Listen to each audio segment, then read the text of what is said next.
Hey gang, me again. Back with the humble choice, but this time for April. As you know, with every month, they have a new humble choice out that I like to kind of peruse and go over with you guys and get your input on it. It looks like we have an interesting set of games that we have set up here. Yeah?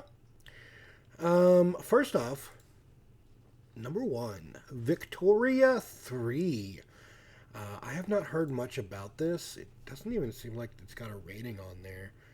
Um, from a perfect objective, it looks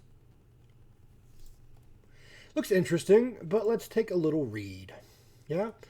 Paradox Development Studio invites you to build your ideal society in the tumult of the exciting and transformative 19th century.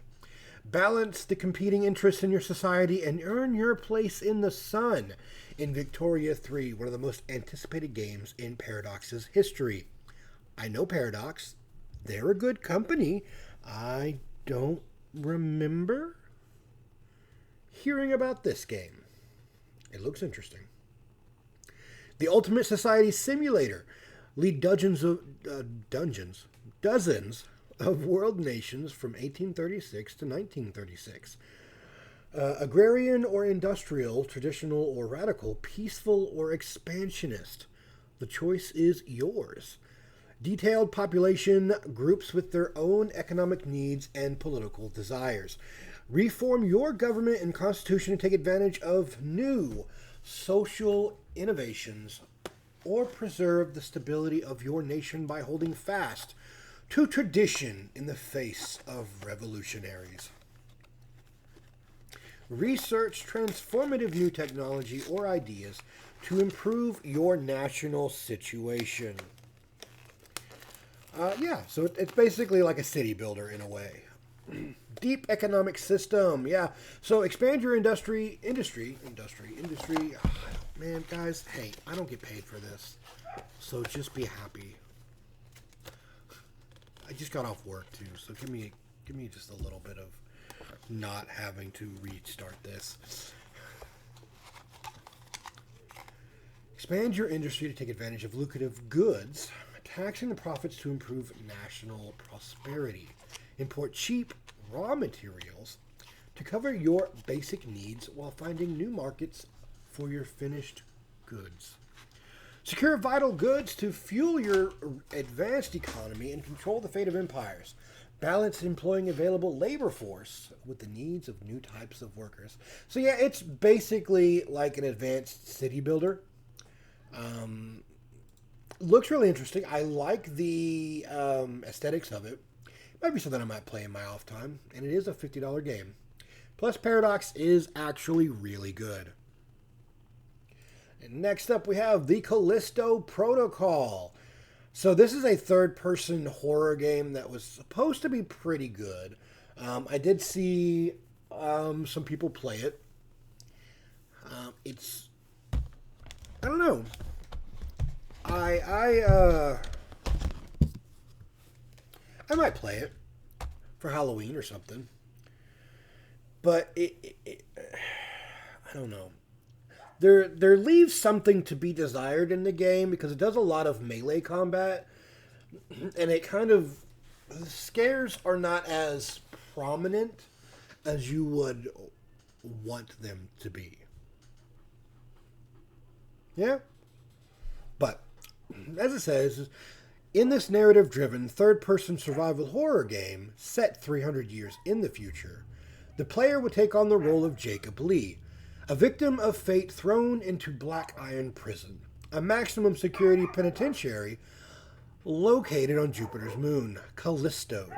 When inmates began to transform into monstrous creatures, the prison is thrown into chaos. To survive, Jacob must battle his way to safety to escape Black Iron Prison, while uncovering the dark and disturbing secrets buried beneath the surface of Callisto. Using a unique blend of shooting and close quarters combat, Jacob will need to adapt his tactics to combat the rapidly evolving creatures while scavenging to unlock new weapons, gear, and abilities to outrun the growing threat and escape the horrors of Jupiter's dead moon. So, yes, this is actually a very unique game. I know it tries to be. What is that other game's name? I don't know. I just got off work. It's on the tip of my tongue, but I can't seem to get it out. But we all know what it is. As a third person game, it might be really fun. This guy is awesome in everything that he does, and I like seeing him in video games. Next up, we have Humankind. It is another city builder, I believe, but more of a world builder. Oh, but this is the definitive edition, so this is $100 value. Has all of the packs in there.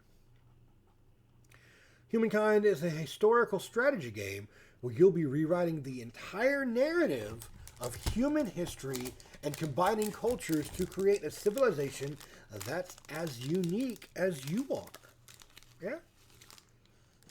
Combine up to 60 historical cultures as you lead your people from ancient to the modern age. From humble origins as the Neolithic tribe transition to the ancient era as the Babylonians, become the classical era Mayans, the medieval Umayyads, I guess, the early modern era British, and so on. Each culture will add its own special gameplay layer, leading to a near endless outcomes.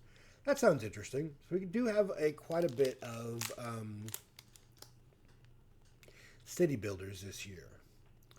So in Humankind, you'll be playing as leader of society as an avatar that you create and customize.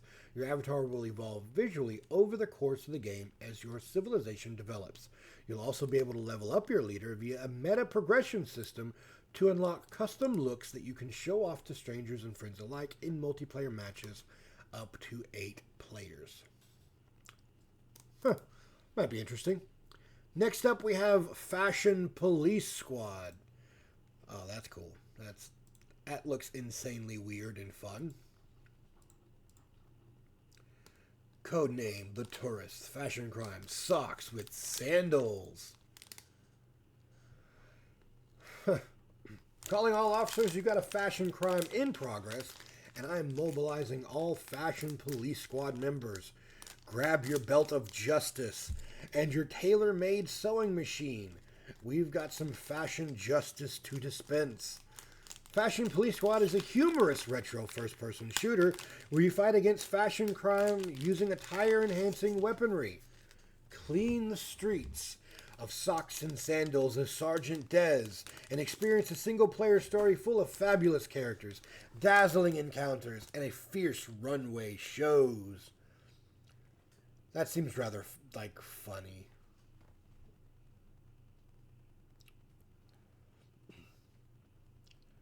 So it's add a splash of color, stitch up a better fit, and that's how you fight people. Is you just basically change their clothes. That's funny. That seems rather funny. Next up, we have Terraformers. I don't know if I have this game or not. But you know what? It is another city building game. We are running amok on these, aren't we? Send your leaders to mysterious locations to uncover rich resource deposits, giant crystal caves, and stunning natural wonders. Found new cities on craters and in lava tubes, make them thrive and meet your population's rising demands. As the planet is procedurally generated, every new playthrough will be unique. I think I do actually have this game. I think I've actually played it at one point in time. Let me check. I was updating stuff. I do not have this game. It just seems rather familiar, I guess. As you can see here, the games that I have been playing lately. Huh. Next up, we have Symphony of War, the Nephilim Saga. I have played a little bit of this because I got it free on Epic. I don't know. I might play it. It's set, the way the gameplay is set up is like Fire Emblem, which is not bad. I think that's kind of the way that they wanted it to look. So it says, a shadow looms over Tonra. At the turn of the millennium, the world of Tonra is headed for a reckoning. The long and bloody conflict of Viridian succession left the Empire of Viridia scarred, its people subject to brutal hardships. Under the reign of Empress Florina, the vicious cycle seemed to be broken, until a rogue general abducted her from the capital, mustering his own armies and raising the flag of rebellion. You, a young academy graduate, will command an expedition against these forces, a conflict that will set a chain of events and shake the very foundations of the world. So yeah, it's a 2D turn-based strategy RPG, squad-based, story-rich, 50-plus character classes for your troops. So, it is very Fire Emblem-esque.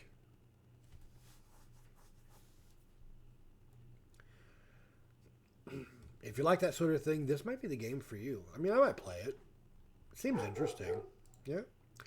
Coromon. Now, I actually do think I played the demo for this and made a video of it a while back. Yeah. But now that it's going to have the full game, this might be interesting to play. It is your basic Pokemon clone. You know, I don't know what exactly we're expecting, but yeah, it's basically just Pokemon, just with a different story and some different other stuff, right? As it says, the sun begins to dawn on Valua. A new day for the world and a new day for you. A freshly minted battle researcher of the Global Research Society known as Lux Solus. It's your first day and everything goes smoothly until a mysterious force attacks your latest workplace. Build up a squad of Coromon, track down the invaders, and grapple with a rising threat that endangers everyone in Valua. True to our commitment to let you play how you want, the latest update brings color customizations for Coromon. Fruit to cake conversion using the brand new Lux Kitchen and a new cake recipes to make. So it's got a compelling story. Yep. Master stamina based battle system where every action costs energy. Okay. Challenge friends online. Yep. Play the way you want. Coromon empowers you to create an experience that's just the way you want. Difficulty is more than just stat changes. You want a stress-free chill playthrough, immerse yourself in the story in the easiest setting. Want a more high-stakes challenge? Use built-in randomizer and Nuzlocke modes. Create the trainer you want. A word from the developers. We're honored to be able to provide Coromon to you, a game we're poured our heart into. Coromon is our tribute to classics of the RPG subgenre. While staying loyal to the core gameplay, we wanted to add new features but also keep the iconic retro look with a modernized pixel art style. Yeah, it's Coromon. This might be interesting for me to play, like, when I'm just kind of not doing anything. You know? Just chilling. Next up, we have the Excavation of Hobbs Barrow. So, this is one of those pixel art sort of games. It's a point-and-click adventure. I think I actually watched Gab Smulders play this, because she does like those types of games. Very, I wouldn't say horror connected, but very suspenseful in a way. Yeah, a dark story. Antiquarian Thomasina Bateman is writing a book on the Barrows of England, documenting the treasures she finds buried within, when an intriguing letter summons her to a small village of Bali, tucked away in the remote countryside. She sets off by train with her assistant a day behind. Upon her arrival, however, the mysterious man who summoned her is nowhere to be found. Her assistant never arrives. A stubborn landowner refuses access to the Barrow, and the locals are wary of this woman, who is traveling alone and, gasp, wears trousers. So it's a dark and complex and evolving storyline featuring interwoven elements from real English folklore. Traditional point-and-click adventure, game puzzles, interactions, stuff like that. A lot of different characters to look through, distinct folk horror tone and grounding, pixel art graphics, which I actually really like the way that they've done the graphics in this. A subtly atmospheric original soundtrack from The Machine.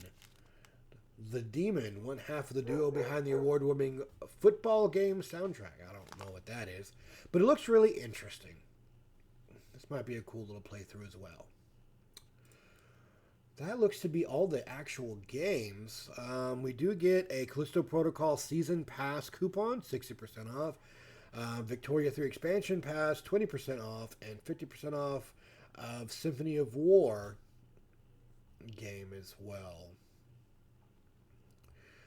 Coral Guardian is our charity of the month.